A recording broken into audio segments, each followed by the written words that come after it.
Rick, so it's been a few years since you've been on this podcast here, and there's been a pretty steady stream of good fucking news since then.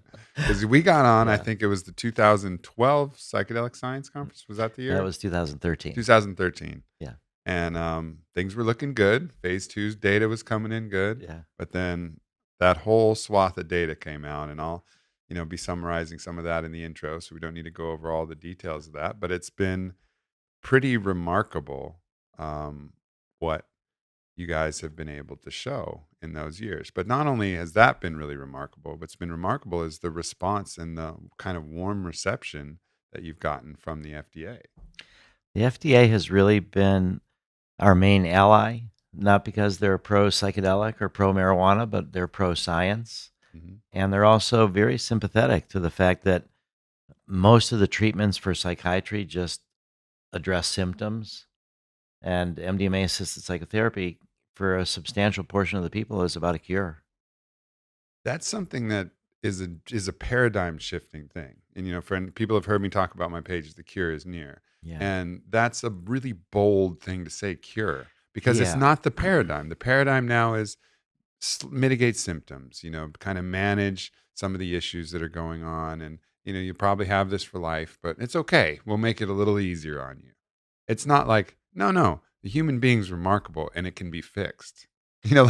People don't have that idea in their head, even with the current paradigm. Yeah, not for most psychiatric problems like that. I mean, the pharmaceutical industry has kind of trained you that you need daily medication for years. You've got a biochemical problem, and only medicine will fix it.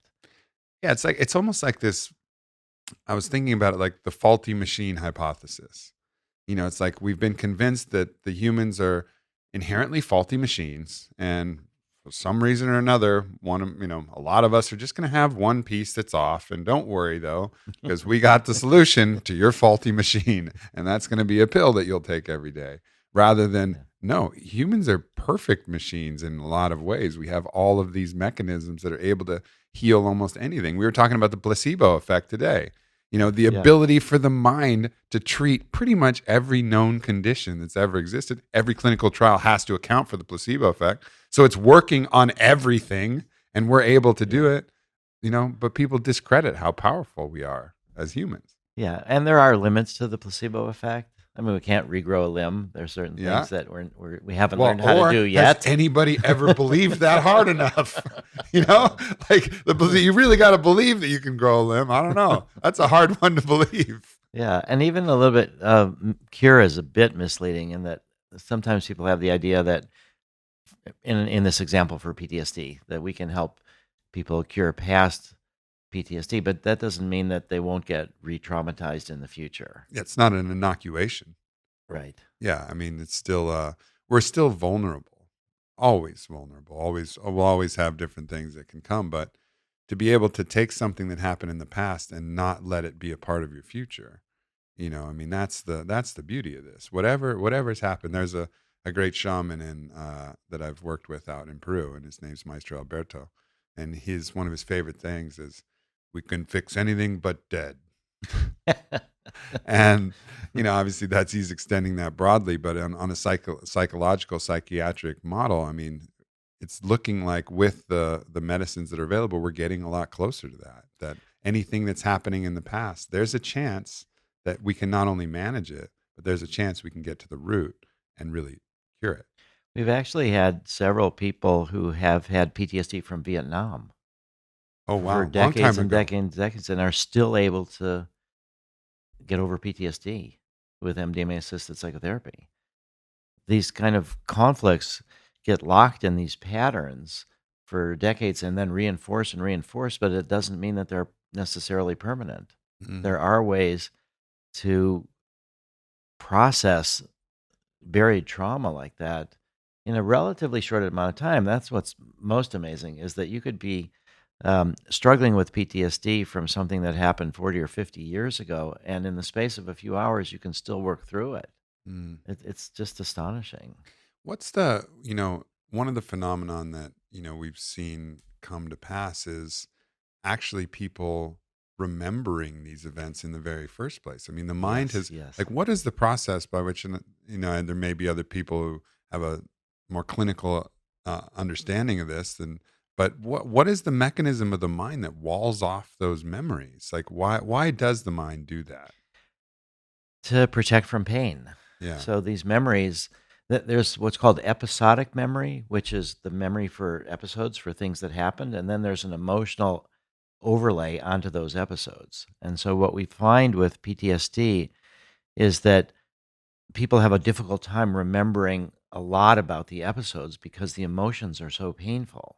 Mm, But under the influence of MDMA, where the fear processing part of the brain and the amygdala is reduced, then people can actually remember more and more of the trauma, what happened to them. And that actually is very important because when these memories are sort of unconscious memories linked with these terribly painful emotions, they have an influence on us. We're just not aware of it.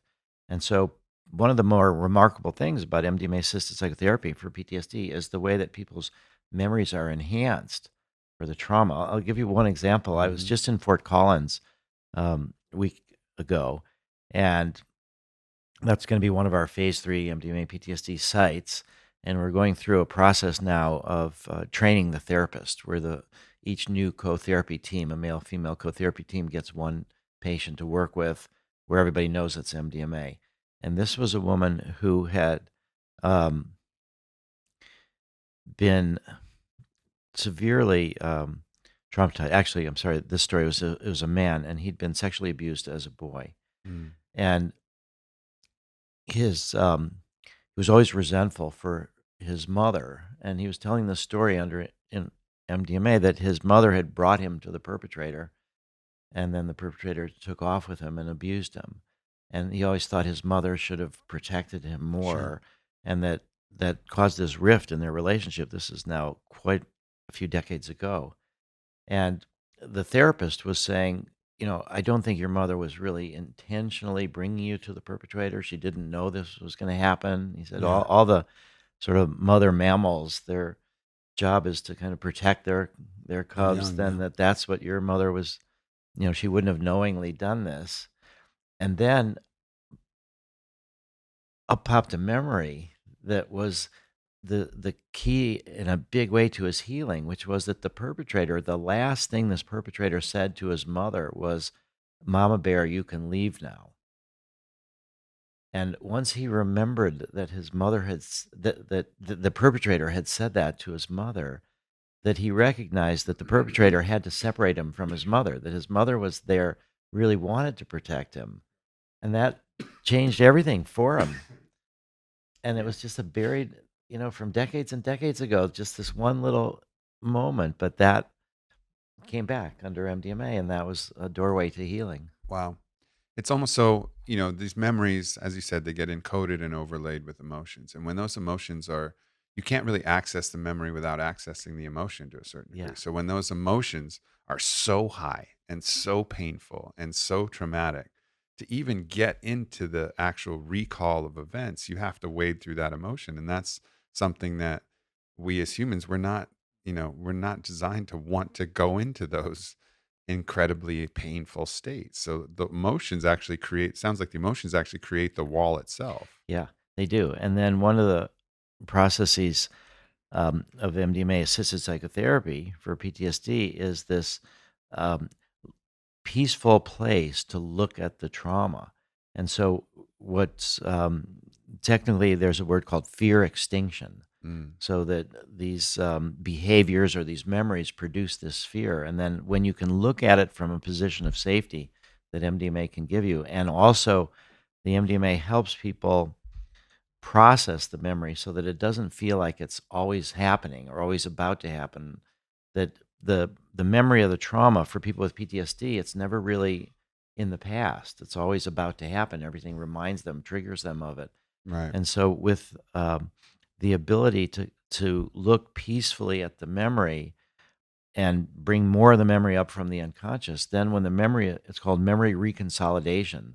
So memories are pieced together from different parts of the brain. The episode and the emotion are sort of put together. And then when you have had a sense of peace to look at it and processed it and looking at it and are able to place it in the past, then the next time that you remember the incident, you've replaced the fear memories with this memories of peace and reflection, and it's in the past.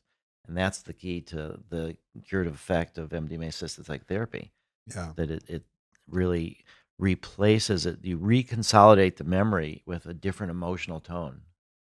That's such makes so much sense as a mechanism of action of Yeah. how it's healed, because every time you access that, it's like just like any memory. Every time you access it, and you'll feel the emotion, but then the more you access it over years, that emotion kind of dims, and the emotion kind of dims because you're subtly overriding it with your current mental state. But if Yeah. you've never fully accessed and consolidated that memory, that emotion's still at peak. Yeah. But then, so not only are you accessing it again, which is part of the healing process, which is part of talking and opening up about it. That's why that stuff works gently over time. In Yeah. general, that's why the therapy alone does some good. Yeah. But then not only are you accessing it and rewriting it with a normal mental state, you're accessing and rewriting it with the best fucking mental state you've ever been in, where your heart is just speaking and you're free and you're full of love. And it's really, really incredible how that happens. And I talked yesterday in the speech, I talked Mm. about, how fortunate I've been because of the circles I've traveled in.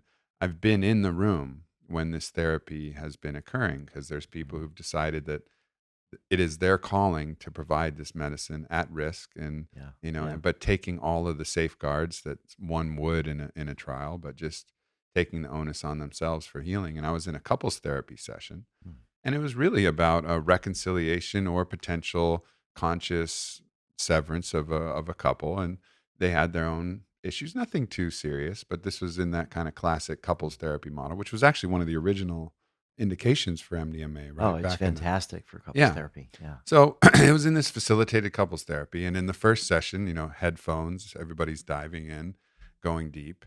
And the female participant um, started recalling and had no idea, but started recalling episodes of sexual trauma, Mm.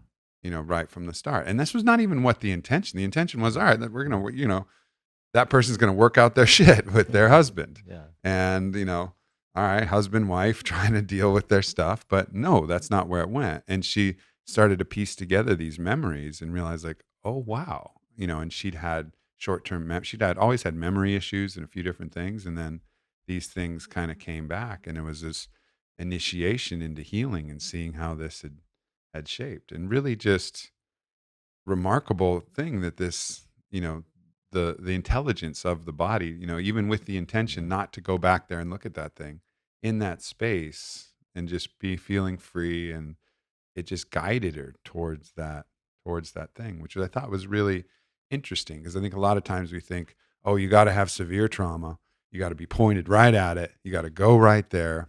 Sometimes just curating the space, even if the Yeah. intention is something similar, some of these things will come up. The river will guide you to where you need to be the most. Yeah, we talk about that in terms of the inner healer, Yeah. that there's a wisdom to the psyche to bring up things from the unconscious at the appropriate time. And there's no way for the therapist to really predict what's going to happen. And we never actually use the word guide either. We're not the guide because we don't really know the territory. It's the people know Good the point. territory themselves, and this inner wisdom comes up and brings things up. And when these are unconscious, they're like filters of fear and anxiety that we see the world through, and we're not even aware that we're seeing through these filters. And so under the influence of MDMA and other psychedelics, you can kind of see these traumas, these issues that come up, and then when you resolve them, it's like you're wiping your glasses clean, and you can see a little bit more clearly what's really in front of you. And most people have had kind of a different understanding of what memory is too. So it used to be the thought is that the memory is like a book, Mhm. and the book is stored in your brain, and then you remember it, and then you put the book back on the shelf. But it's actually that there's like memories like a book and you remember it, but then you have to reprint the book and you store it. And that's called memory reconsolidation. And that helps explain how memories can change over time as well. Yeah.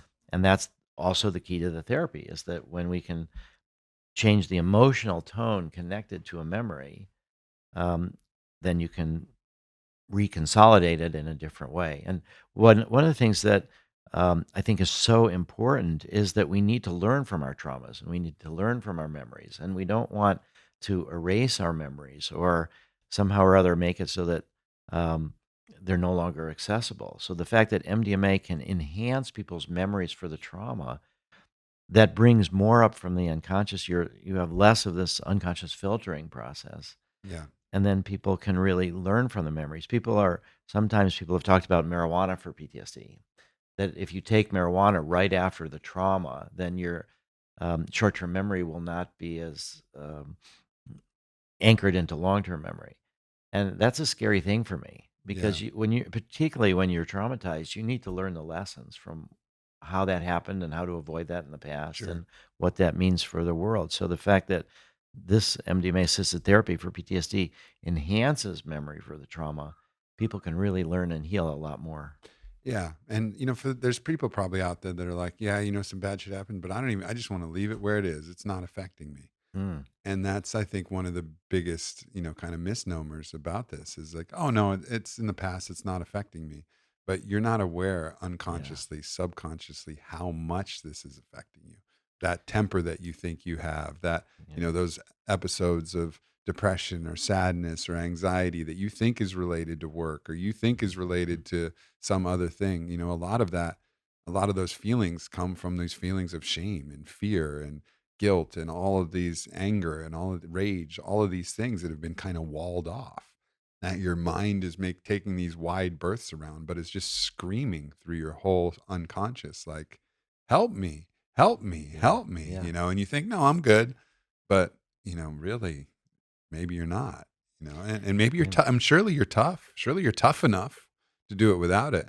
But what's the better way? What's your potential? What are you capable of without that? And I don't think you know until you go through a healing process like this. yeah, and actually part of the essence of our therapeutic approach, we call it sort of patient-directed or non-directive. It's that people's unconscious, that's really where the healing comes from, and there's no order for our 8-hour therapy session. So usually we give the MDMA around 10 in the morning, and people around 2 hours later get half the initial dose to extend the plateau, and then the sessions last till 6 p.m. So there's an 8-hour session, but there's no standardized order for when people deal with the trauma, or sometimes people start talking about very happy memories Mm, and they're kind of building strength to then look at the trauma. mhm. Sometimes people will come straight to the trauma.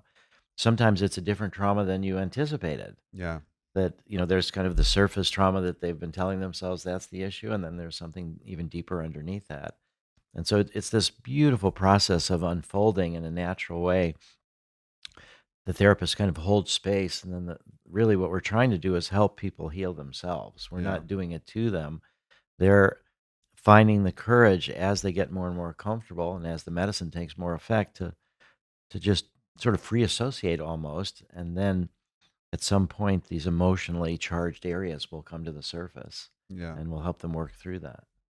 Is part of the protocol giving them the tapes of the session or the notes of the Y- session? Because that, in any experience that I've had, that's extremely valuable. Yeah. Because, Yeah, we videotape and audio tape all of the sessions. hmm And a lot of times, it's like a river flowing by. So much is happening emotionally, and people are having this just flow of imagery. People are incredibly metaphorical under the mm, influence of psychedelics. hmm And people speak in terms of parts of themselves or images, but it's flowing a lot, and we encourage people not to try to hold on to it, to just keep going with the flow, keep experiencing.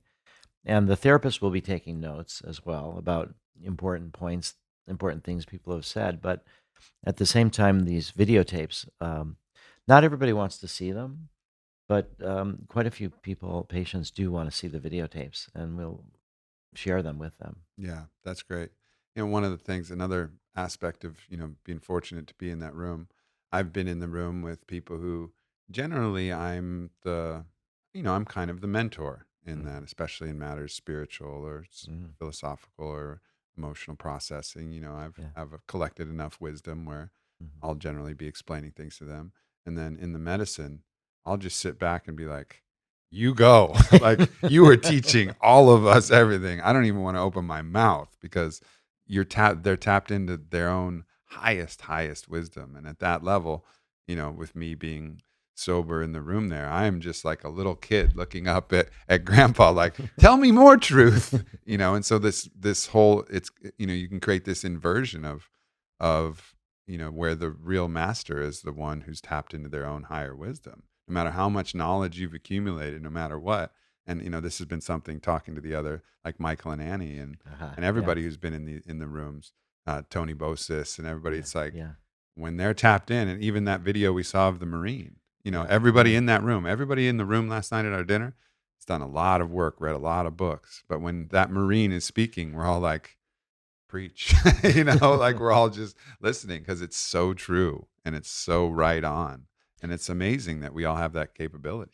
Yeah, and people have to come to things on their own in their own time. You might have a piece of wisdom, but if people aren't ready for it, Yeah. it's not really going to be helpful to them. It could even be distracting to them, even though it's an idea that they have to come to at some point. Hmm. And so that's a part of the art of being a therapist too, is maybe getting a sense as to what people need to work on, but helping them work on that in their own time and not kind of leaping in and messing with their process, Yeah. that they are It's preparing it's themselves. trusting the inner wisdom, trusting their inner coach, who's going to be helping them out. Yeah, and we all know that the body heals itself. I mean that you can have a cut and you can clean it out and you can, put an antiseptic and put on a band-aid, but you don't your body has got this inner wisdom to reconnect its shape, to rebuild itself. Yeah. We all know that experientially, but when it comes to the mind, there's a similar process, but because it's more invisible, we don't really see it or believe it as And much. that goes back to that faulty mechanism kind of paradigm where, like, oh, it's just a faulty mechanism. We need to fix it. Like, if we don't have that same thing that we have with the skin, which is, yeah, it'll heal itself. If you get a Yeah. cut, that keep it clean, it'll heal itself. With the mind, we think, oh, no, I was just born that way. Chemical imbalance. It'd Yeah. be like having a wound and being like, blood clotting imbalance. Well, yeah, all right. A couple people have that, like their Right. blood won't clot. They're Right. hemophiliac, and Right. that actually is a problem. But it would be like calling everybody who gets a cut a hemophiliac. Yeah. Like, there are hemophiliacs for sure. There are chemical imbalances. I'm not saying that doesn't exist, Right. but it's not everybody. It's probably much, much, much more rare than people give it credit. Like we were mentioning in the car, bipolar was a very rare disorder.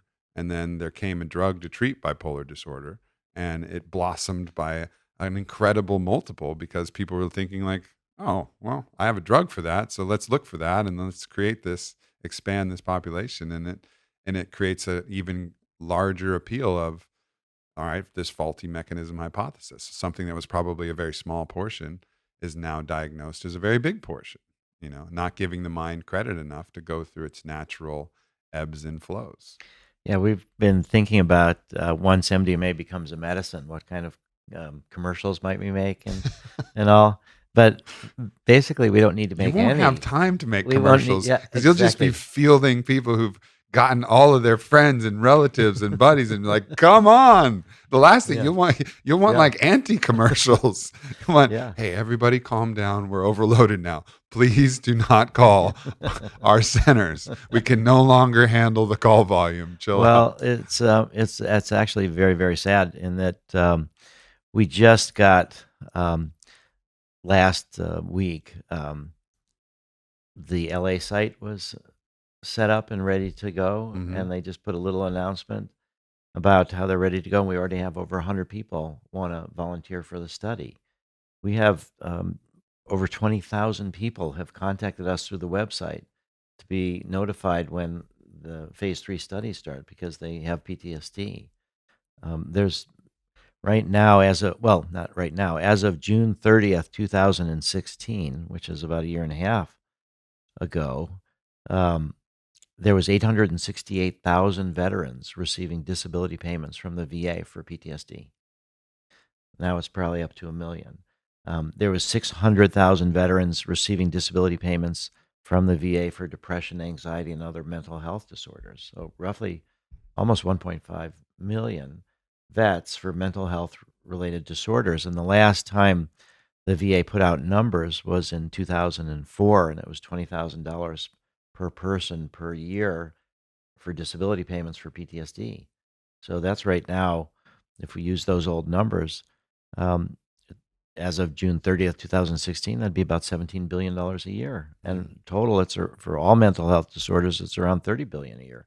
And these are mostly young people. This is going to Yeah. go on through the decades. And yet the VA will not give us a penny for research with MDMA-assisted psychotherapy for PTSD.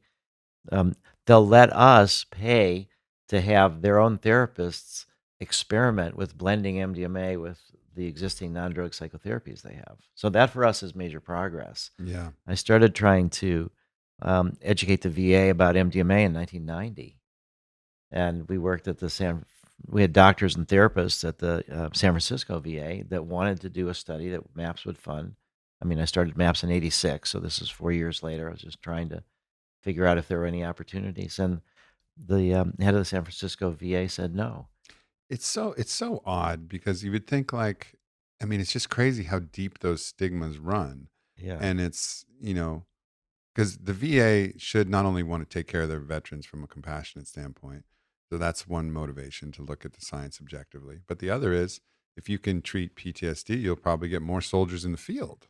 It's just from a very practical, like, all right, if look, they're running ads, they're Yeah. running ads on TV for soldiers. They're, encouraging in every football game, they're paying the NFL to advertise to get more people into the military. Like, one of the ways you could do it is actually cure all the veterans. First of all, it would take away a lot of the downside that's preventing people from going. So there's like very practical reasons. There's very compassionate reasons. But I guess maybe, do you think it's just the fear of what happened with the psychedelic revolution and the Vietnam War that's kind of in there, or is it just a general fear of drugs from this kind of dare mentality that came out in the '80s? Like, where's the hesitation? I think a lot of that is that it's the residue of this cultural trauma that we faced in the '60s when psychedelics really emerged and was identified with a counterculture and then was smashed, and we're still living near the end of I think the over enthusiasm for the drug war, the misguided enthusiasm for the drug war. One of the things we were able to do with the help of Dr. Richard Rockefeller, he was the chair of the board of advisors of Doctors Without Borders. And he saw in Kosovo and Serbia, hundreds and hundreds of thousands, millions of people, refugees with PTSD. And he wanted to know how to help them. And he realized there's not enough therapists, there's not enough psychiatrists. And he started getting curious about MDMA. And then we got in touch. And then his cousin, Senator Jay Rockefeller, was on the Senate Veterans Affairs Committee. And so we had these meetings that went up through the hierarchy. We actually started at the San Diego Naval Medical Center, where they work with Navy SEALs and Marines with PTSD, and they wanted to work with MDMA. But they said they weren't high enough in the hierarchy. We had to get the admiral's permission. So then the admiral says, okay, but I'm not high enough. Then we had to go to the Pentagon, and we had to meet with the Assistant Secretary of the Navy Surgeon General, the Secretary of the Navy. Then they were all supportive, but they weren't high enough in the hierarchy. Oh, wow. Incredible. Oh, we, wow. we had to go to the Assistant Secretary of Defense for Health Affairs. Meanwhile, we were trying to work through the Meanwhile, there's this Navy SEAL in San Diego that's like, come on, guys, damn, I did everything you said. Yeah, and then we were working with the Secretary of the VA and the National Center for PTSD of the VA, and finally we had this meeting. And what they told us was that one of the reasons they wanted us to start in veterans but not in active duty soldiers is because they're trying to create a no drug use military, other than, of course, the drugs that the military gives you. And so they were concerned that if they were going to let us work with active duty soldiers, the word would get out. And people are so frustrated at the treatments that are available for them now that they were worried that people would self-medicate. And so they said, start with veterans. And that's where we got permission. Because people don't self-medicate with painkillers, though. Like, that doesn't ever happen. Like, it's crazy. And they said it is a generational thing as well. They said most of the people coming into the military are young, Sure. and they come from a different culture.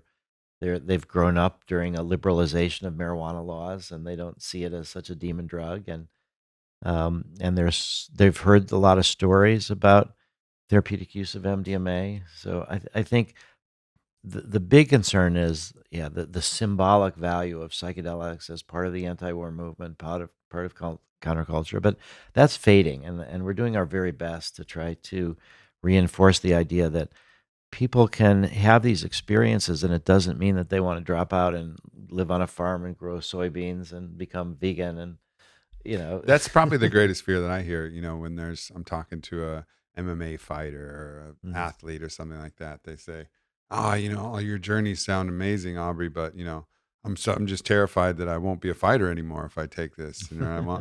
And it's a funny thing because it's it's almost hypothesizing that the medicine itself has a will, and that Yeah. it's going to impose that will, and that will is it's like you're hanging out with your vegan friend who's really persuasive, and he's going to tell you not to eat meat, and he's going to convince you of this stuff. And it's just not how it works.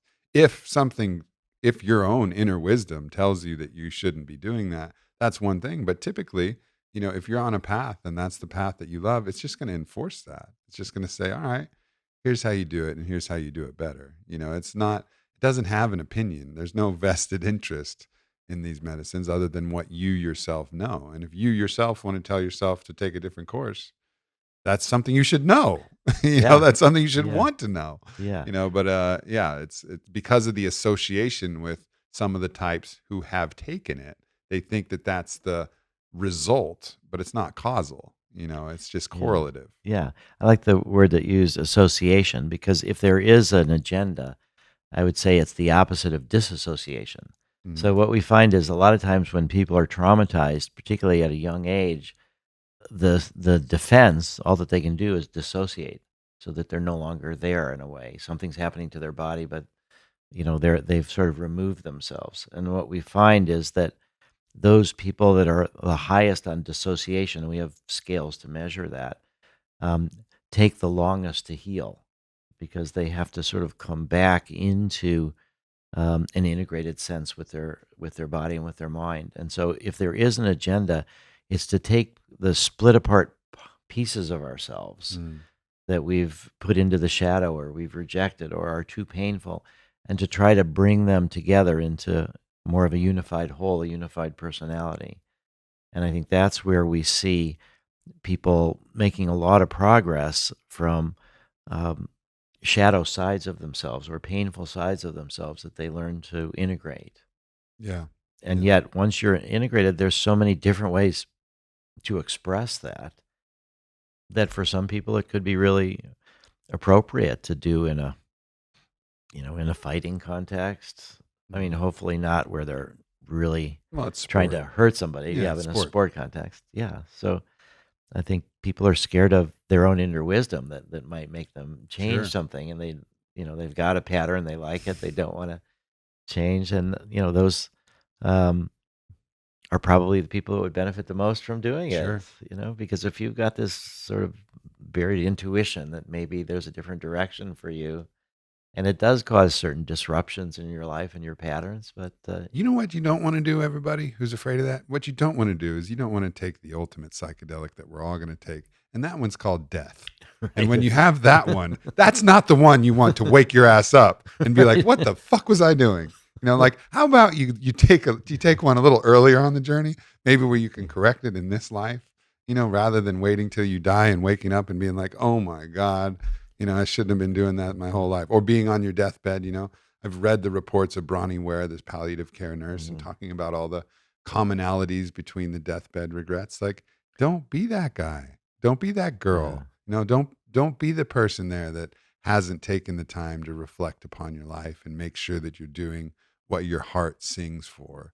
You know, go find that. Go figure it out. You owe it to yourself. Yeah, sometimes actually it's easier to die physically than it is to change who you think you are. So what we find is that under the influence of the classic psychedelics, there's what we are calling what neuroscience has been finding. It's called the default mode network, Hmm. and so it's sort of your resting ego state. And the classic psychedelics weaken this network in the brain so that your normal ways of processing information according to your priorities of food and shelter and companionship and sex and love, that's weakened, and you get a flood of material that's coming to the surface, and often people, when they're losing their primary sort of point of orientation, often that can be called ego death in a way. Ego doesn't really die; it just gets sort of replaced in the proper order. Um, but people are so scared of this ego death, that they turn it into physical death. They become scared of Yeah. actually dying, even though there's nothing in these psychedelics that's going to cause them to actually die. But the change in who we think we are can be more difficult and more painful than Yeah. Well, physical death. if you're identified as the Yeah. ego, if that is who you think you are, your identity, your career, your girlfriend, your wife, your husband, whatever, all of these Yeah. things that are wrapped up in your identity and your ego, if and your business card, if that's who you are, and you really think that's who you are, then of course that is a death of who your identity is. But what the psychedelics will do, they'll give you a little bit of separation from that and say, oh, that's a part of me that's worthy of love and has Mm. collected a lot of interesting things and interesting traits, but that's not me.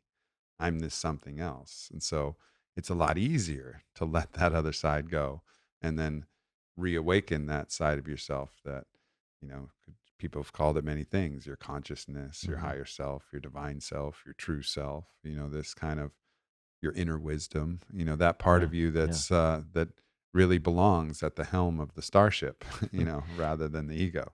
Yeah, and I think this concept of ego death is really a little bit misleading, because metaphorically, it's like, back when people thought that the Earth was the center of the universe and the sun revolved around the Earth, and that, that's in a sense what the ego is like. We think the whole world revolves around us.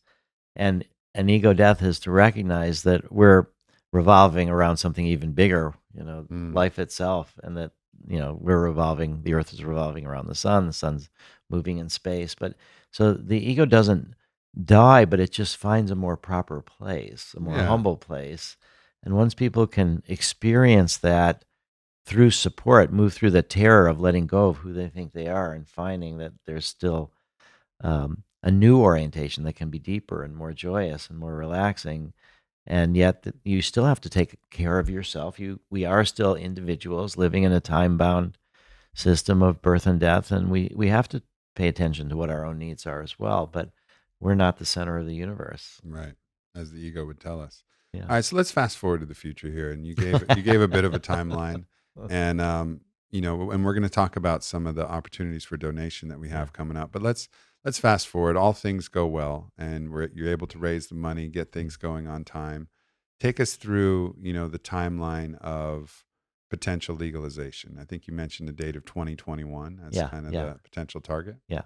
So I think let's go back just a tiny bit to August 15th, 2017, which isn't that far Hmm. ago, and that's the day that FDA accepted our application to have MDMA-assisted psychotherapy for PTSD designated as a breakthrough therapy.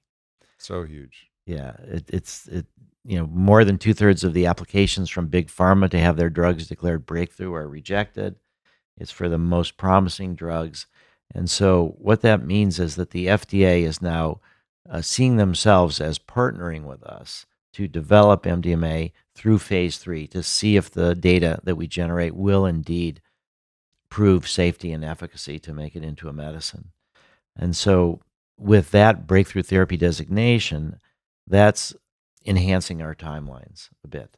So what we're doing right now, and right now is, here in February of 2018, we're completing the final stages of training 84 therapists in 42 male female co-therapy teams to work with PTSD patients that are chronic, severe PTSD patients, and we're doing that. We've had a lot of training so far, but now they're all getting one patient in a protocol, open label. Everybody knows it's MDMA to complete their training, getting feedback from our training team. So starting in June of 2018, we're going to start the formal phase 3 studies, and from the FDA and the negotiations that we've had with them during a process called Special Protocol Assessment. That was a 7-month process where we negotiated every aspect of the protocol design. and FDA gave us an agreement letter on July 28th, so that they're formally bound now to approve the drug if this design gets statistically significant evidence of efficacy and no new safety concerns arise. Um, we've negotiated that we're going to need at a minimum 200 subjects in phase 3 in two 100-person studies, and we have to get statistical significance in each of those. There's a process called interim analysis that, as the studies are going, when there's 60% of the people that have hit the primary outcome measure, a small group will be unblinded, the data monitoring committee, and they'll tell us if we need to add more subjects to get significance. So we're anticipating between 200 and 300 subjects, but we're thinking that starting in June of 2018, by the summer of 2020, we will have had all the data that we need. And then it will take us several months to process the data, to prepare all this for submission to FDA, and we anticipate in 2021 that MDMA-assisted psychotherapy for PTSD will be approved as a medicine in the U.S. We're also right now starting to negotiate with the European Medicines Agency. That was a call I just got right before we started here this podcast about our documents ready to go in. And we think by the end of this summer also we'll have an agreement with the European Medicines Agency, and we hope they'll be on a similar timetable, 2021. We are also, we just recently shipped MDMA to Brazil. We're shipping some to the Netherlands. We're kind of getting other countries started and preparing. So once it's approved, let's say in 2021, then we think that there's going to be a gradual but fairly rapid rollout of psychedelic clinics where these treatments will take place.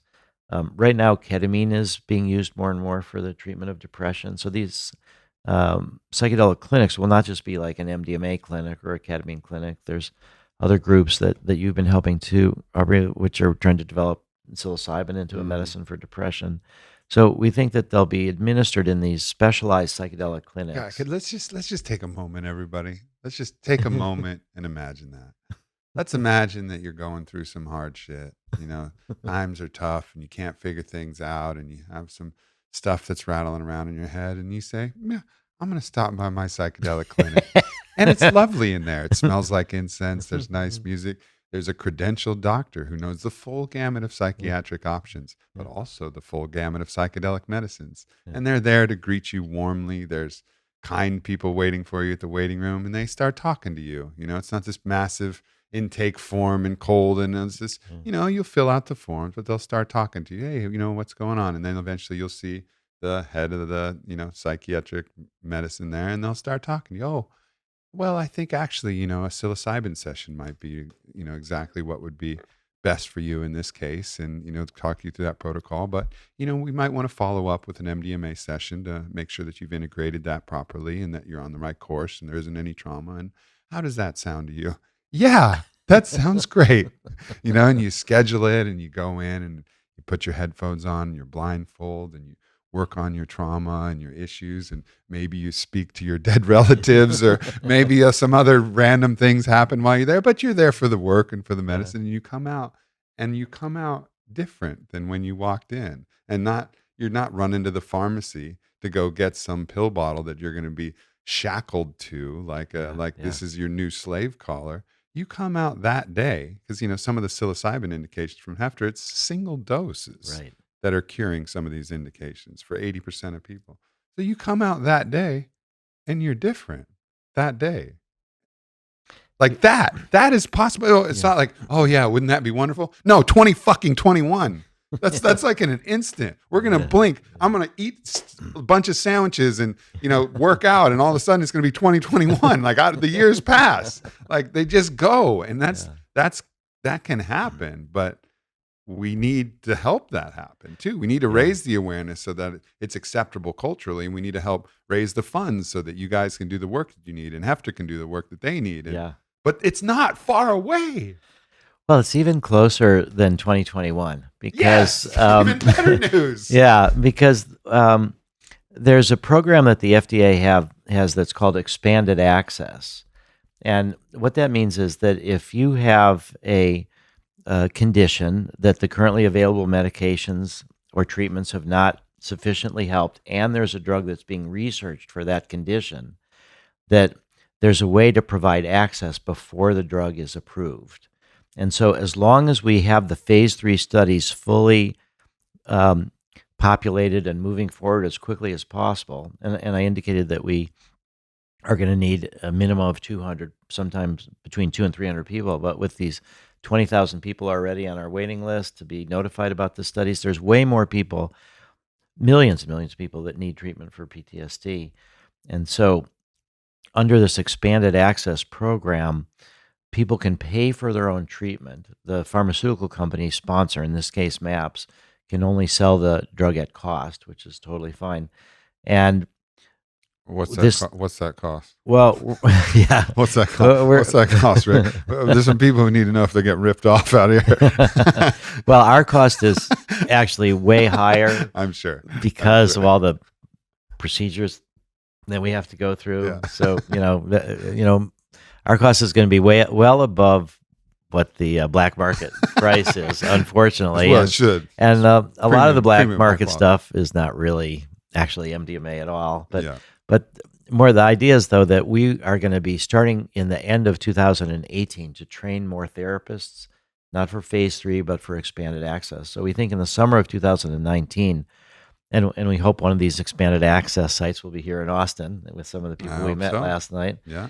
But they'll be able to be a lot of people accessing this outside of the phase 3 studies prior to the actual approval. And most people also, we're talking about drugs all the time. It's about psychedelics. It's this drug, it's that drug. But actually, really, we're talking about anti-drug strategies. Anyway, we're trying to have a short-term intervention that can be several months. Our intervention is 3.5 months with 3 MDMA sessions only, 1 month apart, with 12 90-minute non-drug psychotherapy sessions as part of the treatment package, 3 before the first MDMA session to prepare, and then 3 after each MDMA session to integrate it.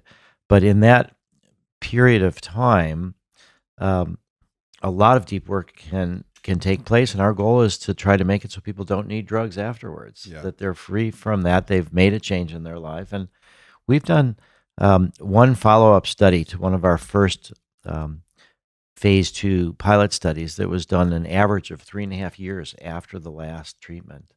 And what we found is, on average, the symptom scores for PTSD were even lower at 3.5 years than they were at the 2 months and 1 year mark. Now, some people relapse, but once you start this healing process, once you start getting people healthy, it sort of gets reinforcing.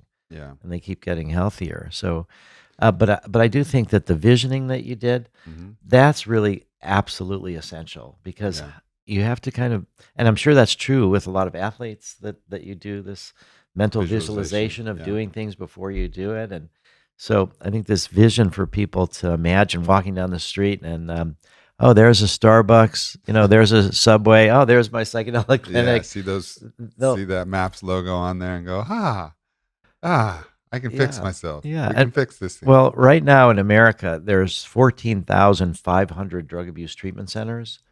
And what drives drug abuse a lot is people running from pain and running from trauma. And so you could imagine that there could be a psychedelic therapist. It's an attempt to solve a problem, as Gabor Mate says. Yeah. There's 6,000 hospices right now in America where people go to have a more humane encounter with death. And so I think there'll be, 6, 10, 14,000 psychedelic clinics throughout America, and more through Europe. And that vision of how that can be done without causing the social disruption that people were scared about. It's not going to be everybody goes to get their psychedelic experience and then they drop out of society. It's people are going to participate even more. And so I think that's the key change from the 60s, is this idea that this is not a counterculture phenomena. This is moving towards the mainstream. Yeah, absolutely.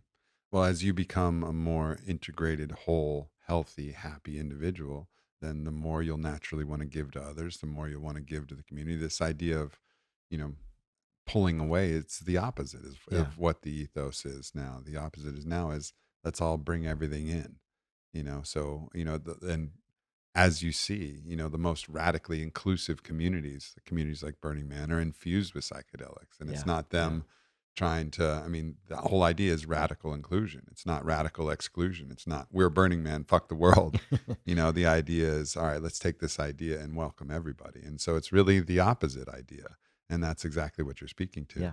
Yeah, and even with Burning Man, with all of the regional events, it's sort of taking it away from the center and having it more widely distributed. Yeah. But also, even at Burning Man, a lot of people in the most, in that environment that is fairly supportive for psychedelic experiences, a lot of people still get in over their heads and Sure. over their hearts.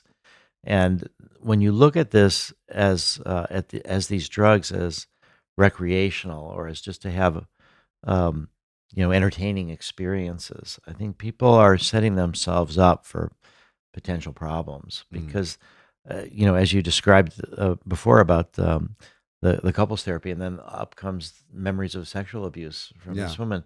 That the proper attitude when you take these substances is that you don't really know what's going to happen. It's true. Your unconscious is going to bring up, You might think you're trying to listen to Glitch Mob, and then all of a sudden yeah, you're in a sexual abuse repressed memory. Like that's the yeah. nature of this, and that's why appropriate set and setting and care and understanding with these is absolutely Yeah, essential. that's why we've started what we call the Zendo project. So at Hmm. Burning Man, we have brought therapists and psychiatrists and healthcare workers to volunteer to help people that have difficult psychedelic experiences that they intended to have in a party setting, but then it got a little bit more serious and complicated, and they didn't know what to do. And this last year at Burning Man, we had 900 people volunteer to work at Zendo. We set it up for 24 hours a day for 7 days. We had over 660 people come for services. Yeah, it's And incredible. most people that do that end up leaving having learned something important. One of our key messages is, well, the four principles of Zendo. The first is create a safe space. You need a safe space to feel that you can turn inward, that you're protected from the outside world, that somebody is caring for you, and that you can be defenseless in a way from the outside world by looking at the interior world. And then we say that it's important to talk through, not talk down, that you don't want to bring people away like this drug will Sure. go away. What is the problem? Talk them through the problems, and there is a way through. And we also emphasize sitting, not guiding, which means that we're sitting with people, we're providing a safe space for them, but they know where they need to go. Their unconscious is the guide, and we're trying to empower people to heal themselves. Yeah. That we're not the experts from the outside manipulating and doing and giving them some insight. They have to come up with it itself. But I think the most important of the four principles is that difficult is not the same as bad. And a lot of times when people are out to have a, a party or they take these drugs and something difficult starts coming up, they think this is now going downhill A and bad trip. bad trip and I got to block it. Yeah. And what we see from Zendo, and we do this at other events all over the world, is that those can be the most healing and the most educational if you can be supported to work through the painful emotions that are coming and integrate into a larger whole. And so I think what we're hoping for is that we're building a post-prohibition world. We're building tools, technologies, social systems so that once we do start having this network of clinics, so to sort of go further into the Yeah. future. So starting 2019 with these expanded access clinics, and then starting 2021 with actual approval, where insurance companies will start paying for this. Then we're going to have a period of 10 to 15 years where there's going to be a rollout of thousands and thousands of psychedelic clinics. And I think somewhere around 2025, some people think it's sooner. Hard to say. I think we'll have federal legalization of marijuana.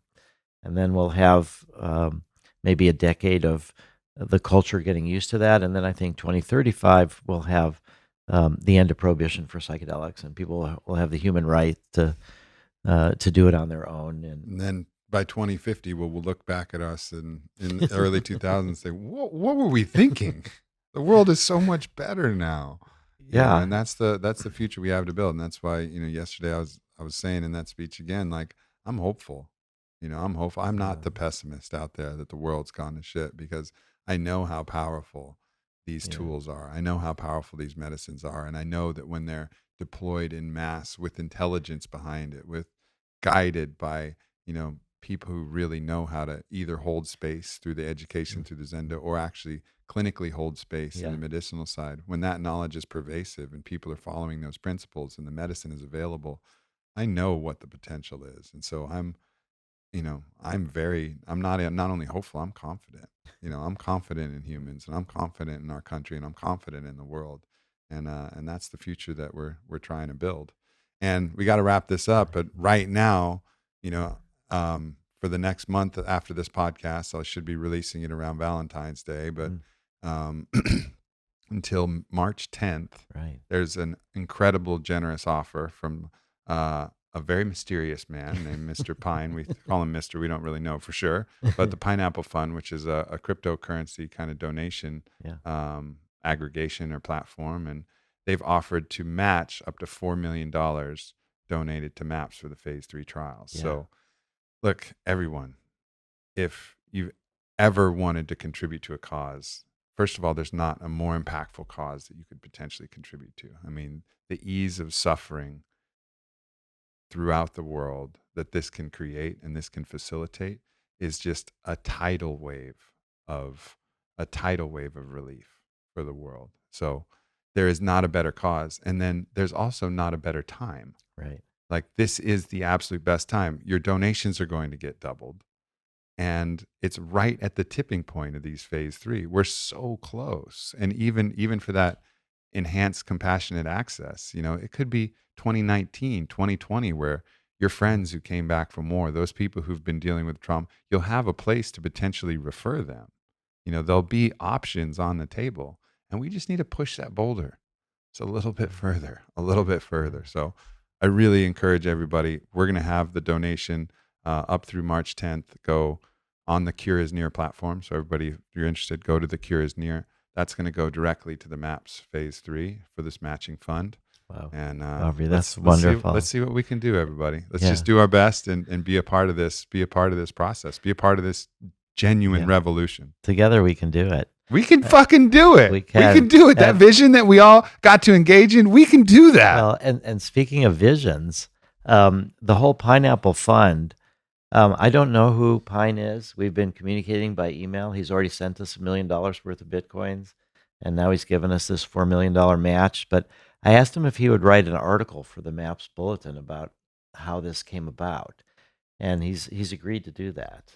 And Cool. But one of the things he said was that he was very struggling with personality issues and depression, and looked around at different kind of treatments and decided to try ketamine, which is being used more and more for the treatment of depression and other indications. And under the influence of ketamine, he had this vision that helping others would be good for himself and would help him deal with his issues. And then he decided to create this Pineapple Fund to give away, mega millions from his Bitcoin earnings. Yeah. But it was a So vision. also, if you're super rich and you're listening to this and you're unhappy as Don't shit, take ketamine. yeah. Or do take ketamine. Yeah. Follow Pine's approach and realize, hey, maybe one of the reasons I'm so fucking unhappy is I'm hoarding all this money, and I just need to share the love. I need to spread it with people. I need to make some people happy. I need to change the fucking world. No matter how shitty a person you were, you have the chance right now to help change the world. That's the message. Yeah. And I think even in the early days, so, MAPS was now 32 years old, where it wasn't as clear that the world is aligning and things are opening up.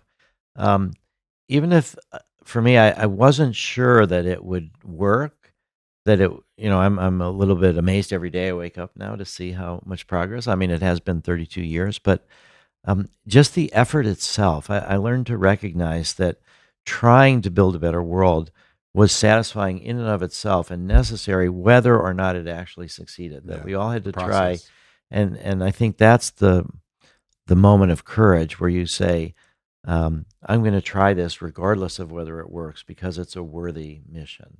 Yeah, and I mean, as long as you're focusing on the process. You can't. We're not responsible for the outcome. We're only responsible for those Yes. immediate choices. We're only Yeah. responsible for the trying. We're only responsible for That's doing what we can do. So don't worry about whether this will happen or this will happen or this administration or whatever. We just got to try. We exactly. just got to try our Exactly. best, and that's Yeah. all we can ever do. And if we do try our best, then we have no regrets. Yeah, and I feel I'm just so particularly fortunate to be alive and seeing this change. And I just think about the women suffragettes in the 1800s, or the anti-slavery people in the Hmm. 1700s, or most people that work towards progressive social change don't get to live to see it. They're Yeah. just building uh, the ground, tilling the soil, planting the seeds, and these are multi-generational changes. I mean, we're talking already about 50 years since the psychedelic 60s that our culture is just starting to integrate it. So for us to be alive in a time where the changes are happening before our eyes, it's rather Yeah. astonishing. Yeah, to be able to move past these times of tyranny over our consciousness, to Yeah. liberate ourselves from the slavery of others controlling what we can do with our own minds and hearts. And we'll see that time. Yeah, and the world does, we as a species have incredible challenges ahead with what we're doing to the planet and Yeah, what we're it doing can't to each can't other. come at a better time. Like Right. it can't come at a better time. Yeah. And that also, is one of the things that, gives me some hope and faith too. It just seems like everything's lining up when we need it to line up. Like we need this to happen. We need people to wake up. We need to start caring for each other and the planet in a much better way because the cost is getting higher and higher. So let's get this done. Let's Yeah. do our best. And if the A whole thing goes up in a blaze, at least we'll know we went out on our shield. At least That we old Spartan tried. ethos. Yeah. And it's a bipartisan thing too. I mean, Yeah. what we're finding is, across the political spectrum, people are sympathetic with healing trauma, and that's It's a really human something we condition. can It's come not a together. Republican or a Democrat thing. Exactly It's a right. human thing. It's a Yeah. human being thing. Yeah. Whatever you want to do with your politics or your taxes or whatever is Right. about human being stuff. Right. And that's something everybody can get behind. And also veterans, shit. Who's not grateful for the sacrifice they have. So Well, that's a good point to we make. wouldn't have our freedoms without them, and It's true. so I think it's a moral obligation. I mean, the part that's been the hardest for me, and I've been the slowest to wake up on, is actually the amount of trauma that police officers go through Sure. as part of their job. And I've often felt like the prey, and they're the predators. Mhm. and but but more recently, I'd say over the last 5 6 years, I've really been understanding the pressures that the police officers are going through. And we actually had one police officer in our study. And in a mind-boggling situation, my own nephew now entered the police force Oh, wow. from my sister, who's a bunch more conservative than I am, and I've never really been able to get her to do MDMA or smoke pot or anything. But her son has become a police officer, and he's an open-minded police officer in It's beautiful. Washington D.C. And so now I have that in the family, and so we are trying to reach out to all segments of society. And even though the police have been um, given the responsibility to patrol the run the drug war, they're also suffering under it as well, and Yep. in other ways. And so we really need to have an alliance. I think those of us that are really more peace loving, we really need the police, and we want them to be on our. We want to work together with them. And if Yep. we can end this drug war, which is victimless crimes that shouldn't be crimes, then I Then think, police can just be heroes. yeah, Instead of trying to harass us. exactly. Then they can genuinely be what their intention was from the start. Yeah, Well, Rick, you got to get to the airport. yeah. We could talk forever.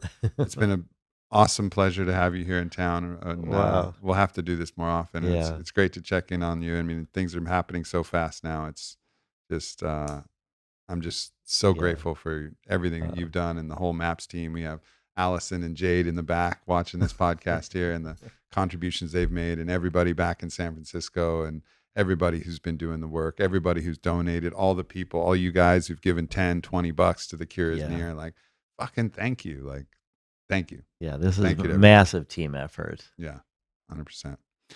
Goodbye, everybody. Peace. Great.